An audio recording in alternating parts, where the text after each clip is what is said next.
साल 2018 में आई एक साउथ इंडियन मूवी के बाद लोगों की जुबान पे सिर्फ एक ही बात थी कि मार्केट में एक नया सुपर हीरो आया है। उस मूवी का नाम था केजीएफ चैप्टर 1 और हीरो यश, जिनका असली नाम है नितिन कुमार गौड़ा। गाइस, यश केजीएफ चैप्टर 1 के बाद रातों रात सुपरस्टार बन गए, लेकिन उनकी लाइफ का एक ऐसा पहलू है जिसे जानने के बाद आप लोगों को बहुत प्राउड फील होगा। जी हां गाइस, यश के पिताजी रोडवेज बसों में बस ड्राइवर हैं और यश का इतना नाम होने के बावजूद भी आज भी उनके पिताजी बस चलाते हैं। उनका यह कहना है कि इसी काम की वजह से यश इतने बड़े सुपरस्टार बने हैं। गाइस, उनके पिताजी का जमीन से जुड़ा होना कहीं ना कहीं यश की स्टारडम का कारण भी है। आपको यह फैक्ट जान के कैसा लगा चैट सेक्शन में जरूर लिखिएगा। गाइस, आप लोगों ने फास्ट एंड फ्यूरियस तो जरूर देखी होगी। इस फिल्म के और इस सीरीज के आप लोग दीवाने भी होंगे और स्पेशली दीवाने होंगे विन डीजल की एक्टिंग के, है ना गाइस। पर गाइस, क्या आपको पता है कि विन डीजल के एक्टिंग करियर की शुरुआत कैसे हुई थी?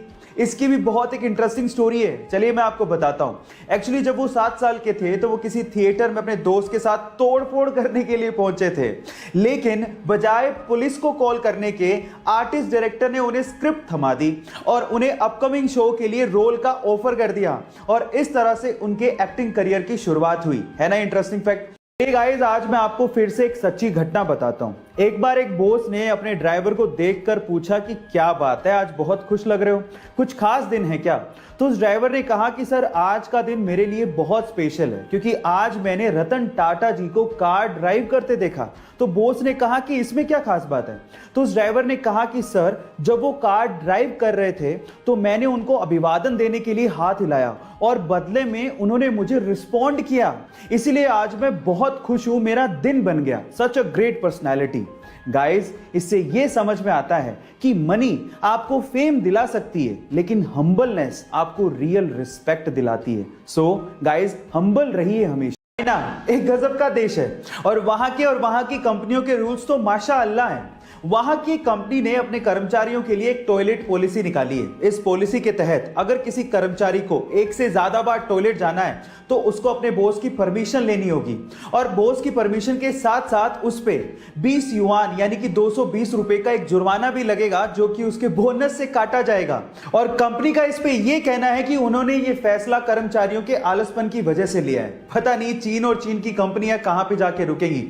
एलॉन मस्क, जो कि रिसेंटली ही अमीर लोगों की सूची में नंबर 1 पर आ गए थे, उसकी वजह आप जानते हैं? उसकी वजह है टेस्ला कंपनी और उसके बढ़ते हुए शेयर प्राइसेस। लेकिन क्या आपको पता है कि एलॉन मस्क ने एक बार ट्वीट करते हुए लिखा था कि जब टेस्ला कंपनी के बुरे दिन चल रहे थे तब एलॉन चाहते थे कि एप्पल कंपनी टेस्ला को एक्वायर कर ले, लेकिन एप्पल कंपनी के सीईओ टिम कुक ने एलॉन मस्क से मिलने तक से मना कर दिया था और आज टेस्ला कंपनी दुनिया की मोस्ट वैल्यूएबल कार कंपनी है, जिसकी वजह से एलॉन मस्क दुनिया के सबसे अमीर लोगों की सूची में इतने ऊपर पहुंच गए हैं।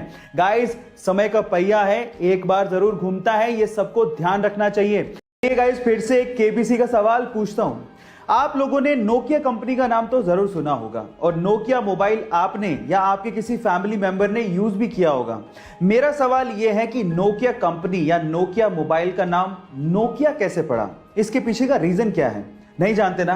तो चलिए मैं आपको बताता हूं। इसके पीछे का रीजन यह है कि नोकिया फिनलैंड का एक शहर है और यह वही शहर है जहां पर नोकिया के मोबाइल बनाए जाते हैं। इनफैक्ट नोकिया शहर की वजह से नोकिया कंपनी या नोकिया मोबाइल का नाम नोकिया पड़ा। है ना अमेजिंग फैक्ट। गाइस, ऐसे अमेजिंग फैक्ट्स के लिए यूट्यूब पे